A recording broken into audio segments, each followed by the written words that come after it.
বাংলাদেশে হঠাৎ তীব্র শীত, জনজীবনে ভোগান্তি বাড়ছে। নিজস্ব প্রতিবেদক।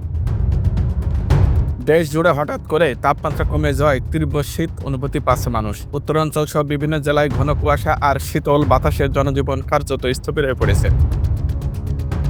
ভোর ও রাতের দিকে শীতের প্রকোপ সবচেয়ে বেশি অনুভূতি হচ্ছে। আবহাওয়া অধিদপ্তর জানিয়েছে, উত্তর ও উত্তর পশ্চিমাঞ্চলে তাপমাত্রা 10 ডিগ্রি নিচে নেমে গেছে। কুড়িগ্রাম, রংপুর, পঞ্চগড়, দিনাজপুর সহ কয়েকটি জেলায় মাঝারি থেকে তীব্র শৈত্যপ্রবাহ বয়ে যাচ্ছে। কোথাও কোথাও দিনের বেলা তো সূর্যের দেখা মিলছে না। শীতের তীব্রতায় সবচেয়ে বেশি ভোগান্তিতে পড়েছেন খেটে খাওয়া মানুষ, দিনমজুরা, নিম্ন আয়ের পরিবারগুলো। অনেক এলাকায় শীত বস্ত্রের অভাবে দুর্ভোগ বেড়েছে। শিশুরা ও বয়স্করা সবচেয়ে ঝুঁকিতে রয়েছে বলে জানিয়েছেন চিকিৎসকরা।